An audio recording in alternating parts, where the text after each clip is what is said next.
வணக்கம், வாழ்க வளமுடன். Welcome to food mom kitchen. வாங்க இன்றைக்கி ரிப்பன் பகோடா செய்யலாம். Hello friends, welcome to food mom kitchen. இன்றைக்கி நம்ம ரிப்பன் பகோடா தாங்க செய்ய போகிறோம். ரிப்பன் பகோடாவுக்கு பார்த்திங்கன்னா கடலை மாவு இந்த சின்ன டம்ளரில் ஒரு டம்ளர், இது ஒரு 100 கிராம் இருக்கும். அதே மாதிரி இதில் 4 டம்ளர் பச்சரிசி மாவு, இதில் அரை டம்ளர் பொட்டுக்கடலை, இதில் ஒரு 5-6 பூண்டு புல். இது நல்லா ஓட்டி இதில் சேர்த்துக்கலாம், நைஸாக ஓட்டி.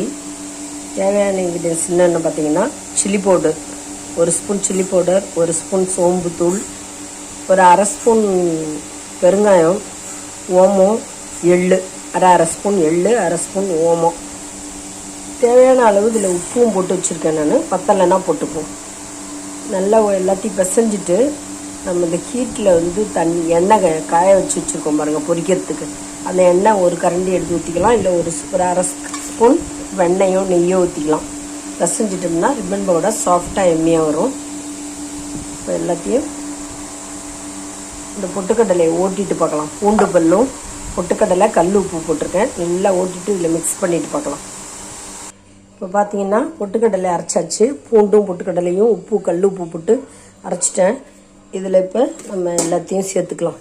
மிளகாத்தூள், சோம்பு, எள்ளு, ஓமம் எல்லாத்தையும் இதில் சேர்த்துடலாம். பெருங்காயம் எல்லாத்தையுமே இதில் சேர்த்துட்டோம்னா நல்லா டேஸ்டியாக நல்லா வாசனையாக இருக்கும். இப்போ இதில் தண்ணி ஊற்றி பிசைஞ்சிக்கலாம், நமக்கு தேவையான அளவு புழியிற அளவுக்கு. உப்பு பத்தலைன்னா உப்பு போட்டுக்கலாம், உப்பு பத்துக்கிட்டு. எல்லாத்தையும் பெசரி விட்டுட்டு தண்ணி ஊற்றி பிசைஞ்சிக்கலாம்.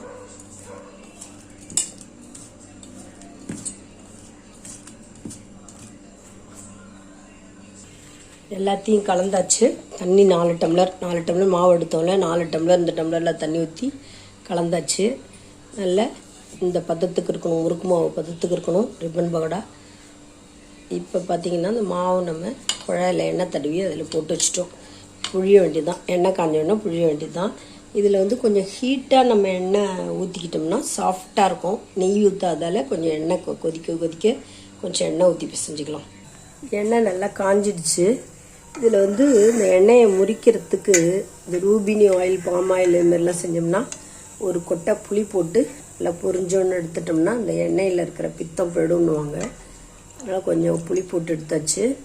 இப்போ இந்த எண்ணெய் சூடாக இருக்கு பாருங்கள், இது கொஞ்சம் ஊற்றிக்கலாம். நம்ம ரிப்பன் பகோடாவுக்கு ஊற்றிக்கலாம். ஊற்றி பிசைஞ்சிக்கிட்டால் சாஃப்டாக வரும், அதுக்காக ஊற்றிட்டோம். ஆறினோடனே நல்லா பிசைஞ்சிட்டு எடுத்து போட்டு புழிய வேண்டியது. ரிப்பன் பகோடாவுக்கு புழிஞ்சாச்சு. இப்போ தீபாவளியும் வந்துருச்சு. பசங்களுக்கும் ஸ்நாக்ஸ் வெளியில் வாங்கி தரதை விட நம்ம இந்த மாதிரி வீட்டில் செஞ்சு கொடுத்தோம்னா நல்லா டேஸ்டியாகவும் இருக்கும், ஹெல்த்தியாகவும் இருக்கும். பசங்க நல்லா சாப்பிடுவாங்க. அது வீட்டிலே நம்ம இந்த மாதிரி ஈஸியாக செஞ்சு கொடுத்துடலாம். எடுக்கிற பொருளை வச்சு ரிப்பன் பகோடா நல்லா மொறுன்னு வந்தோன்னே நம்ம எடுக்கணும். இப்போ ஃபுல்லில் வச்சுட்டு மொறுன்னு வந்தோன்னே எடுத்துகிட்டு பார்க்கலாம். நல்லா மொறுன்னு வந்துட்டுருக்கு பாருங்கள். நல்லா டேஸ்டியாக இருக்கும், ரொம்ப ஈஸி, டக்குன்னு செஞ்சிடலாம். குழந்தைங்களுக்கும் ஒரு ஸ்நாக்ஸ் நம்ம நல்லா டேஸ்டியாக செஞ்சு கொடுத்த மாதிரி இருக்கும்.